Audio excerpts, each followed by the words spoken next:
Joliet, DuPage Airport, Morris, Romeoville, and Lansing, all reporting severe, limited visibilities. Next news at 7. Chicago's Morning Answer continues next on AM 560, The Answer. Now, from the Signature Bank Studios.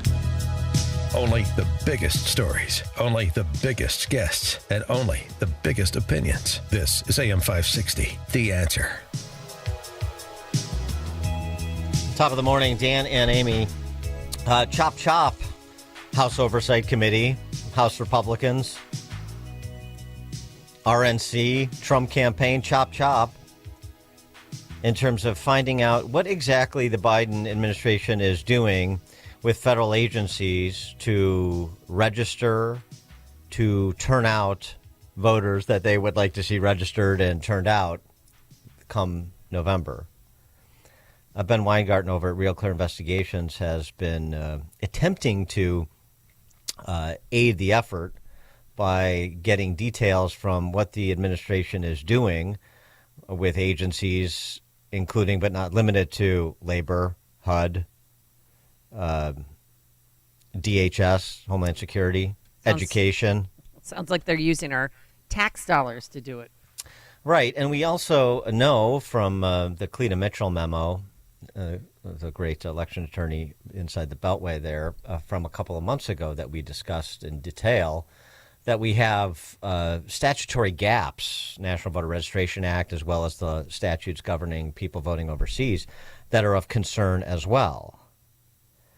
And is enough attention being paid or enough answers being obtained to ensure that, to ensure the general integrity of the election and to ensure that this is not a way that anybody interested in attempting to rig the outcome would, in fact, have the opportunity to do so.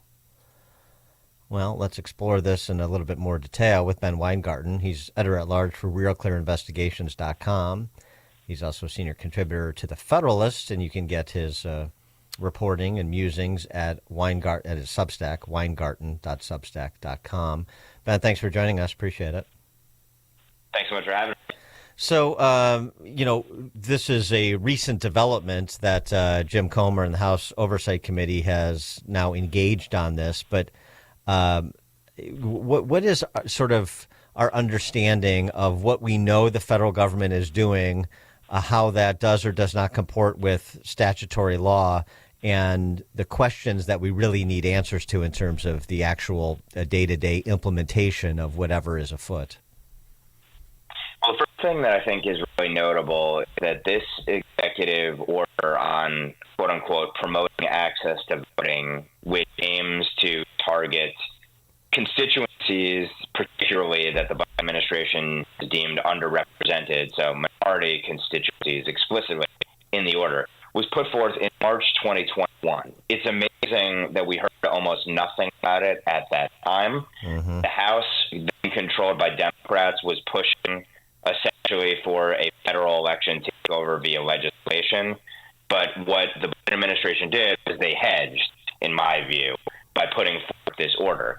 The order deputizes, directs every single federal agency, so this is more than 600 different offices, to register and mobilize voters, essentially using whatever resources and methods they can.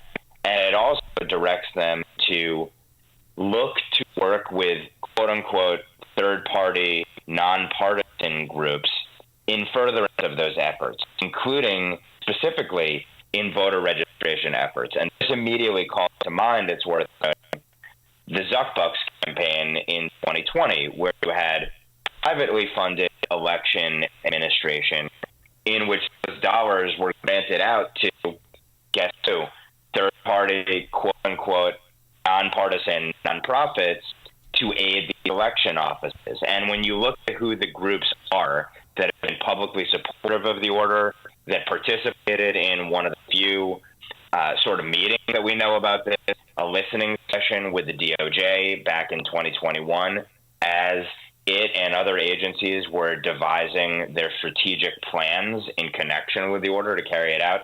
These are across the board left-wing, identity-focused outfits who all have essentially the polar opposite view of election integrity that conservatives do in this country. And if you look at what they proposed in that listening session, many of the agencies have taken up the very recommendations that those groups put forth.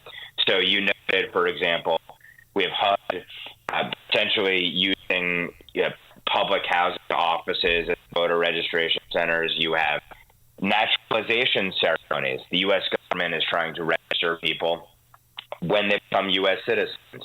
You have federal work study funds that the DOE, Department of Education, has put guidance saying that federal work study funds can be used to pay people to register and turn out voters on college campuses, and on, agency after agency. But we know very little about this, which makes it all more concerning because the Biden administration has stonewalled at every turn when it comes to congressional letters, when it comes to watchdog groups having FOIA requests.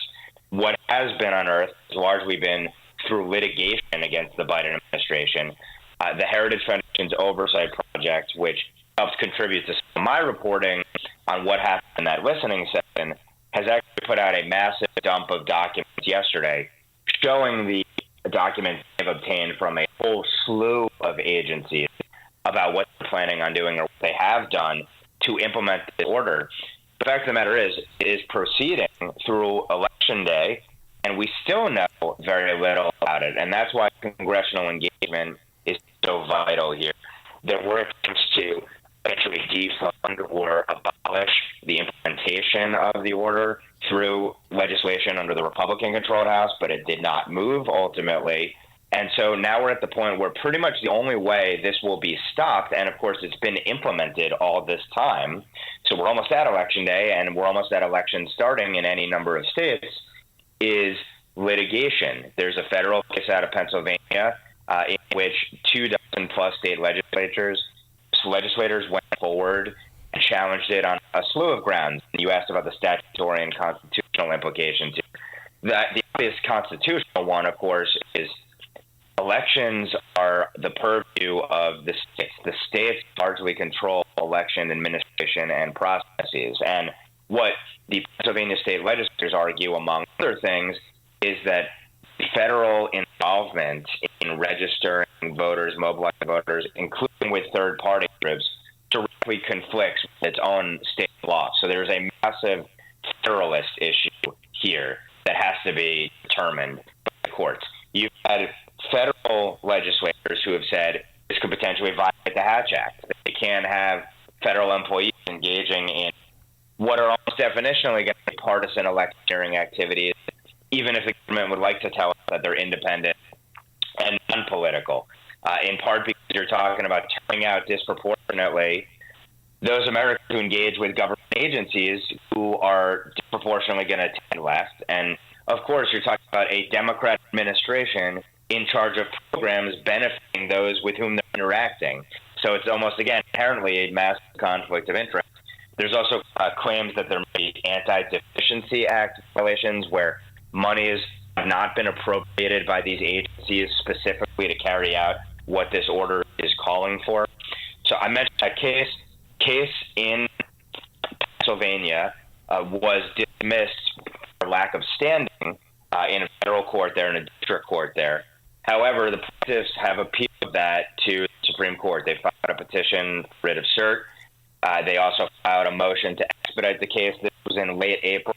So I'm keeping an eye right now, and Americans ought to keep an eye on what the Supreme Court does, because if the Supreme Court quickly takes up the issue of standing and goes in favor of these Pennsylvania legislators, that would be a pivotal step on the way to a potential universal injunction that would freeze this order before Election Day. But nevertheless, the administration's been implementing it largely in the dark. Right, exactly. So you've had a 3-year run-up. That's the problem. The other problem is, I mean, what you're sort of highlighting is you essentially have a taxpayer-funded ballot harvesting and GOTV program going on through these federal agencies, including these nonpartisan third-party groups or NGOs, which conjures in my mind the NGOs that are helping to resettle people into this country illegally, who are also funded by taxpayer dollars.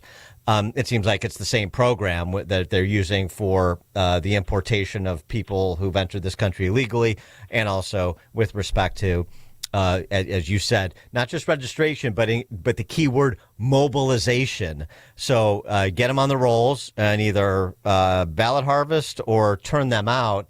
And I mean, ultimately, it sounds like to me, and I wonder if you understand there to be any recognition of the scope of the challenge here, that this is going to be a political challenge for the Trump campaign, for the RNC, for the Republican Party at this juncture.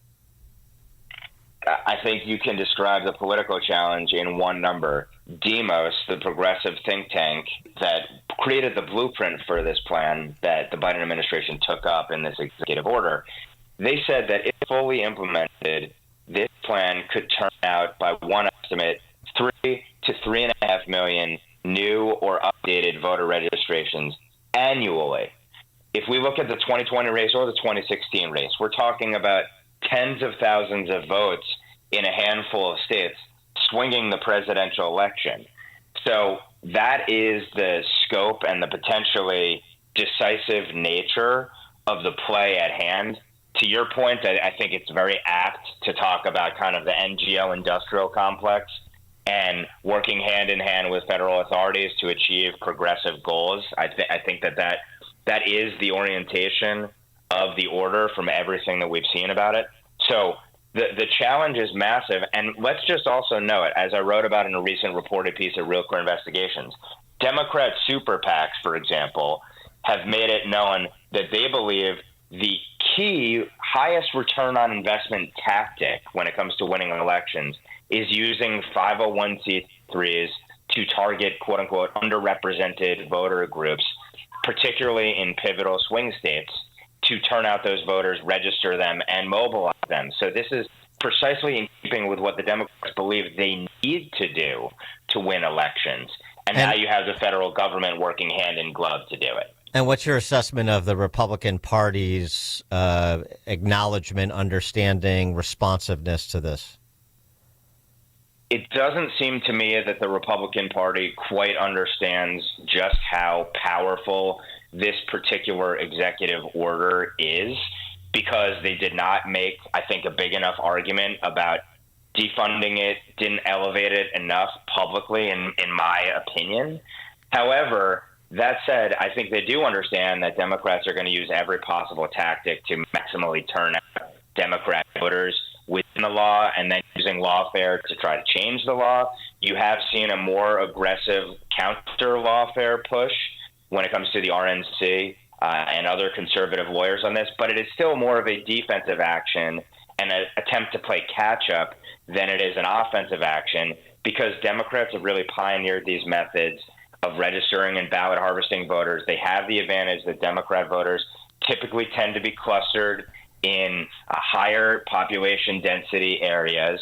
And so it's not easy to say, well, conservatives, just turn on your own ballot harvesting operation, turn on your own underrepresented eligible voters that ought to be on the rolls. And then last but not least, you mentioned the illegal alien aspect of this. And there was a hearing just yesterday on the Hill with the House Administration Committee where they talked about, Christian Adams, among others, talked about the fact that there are non-citizens and illegal aliens on the voter rolls. They have historically voted. We have no idea as to the ultimate size or scope of that, but there are studies showing substantial percentages who have voted historically. And this executive order, to Cleta Mitchell's point, raises the issue of how do we know that federal agencies are only working to register legal voters? 100%. And we have seen evidence out there that in the Bureau of Prisons, for example, and the DOJ is working to provide voter registration and information to those held in federal custody. That may well include illegal aliens. So the confluence of all of these factors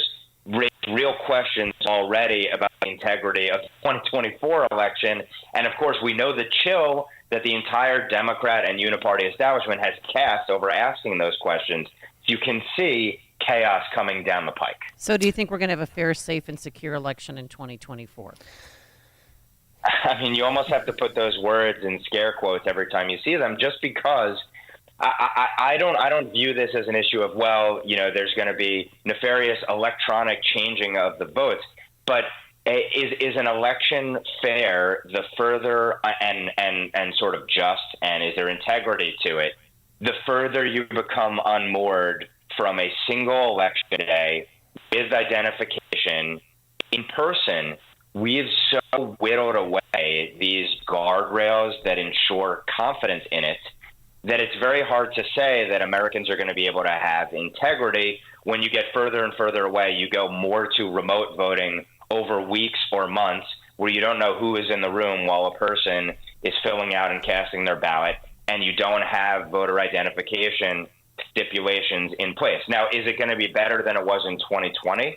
I think on paper, yes, because you do have states that have imposed, for example, bans on Zuck bucks, voter identification. There have been challenges to what transpired in many of the states that last time, but we're still going to have a greater, more disproportionate remote voting regime than we've had historically, and that always is going to raise questions naturally. And it used to raise questions for Democrats. When you had the Carter-Baker Commission on voting, they said remote voting created the greatest chances of questions about the integrity of the ballots, but now Democrats have made that the key to voting.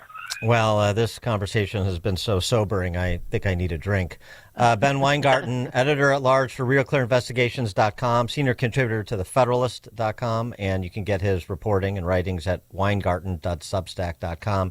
Ben, thank you. Appreciate it. Thanks for having me. Thank you. And he joined us on our turnkey.pro answer line. Coming up on Chicago's Morning Answer. More of Mean Girls Week in the House at 7:07. But now into the newsroom we go. Here is Mike Scott. Police have dismantled a DePaul pro-Palestinian encampment. A CPD officer found dead of an apparent suicide. Kim Foxx considering no prosecutors tied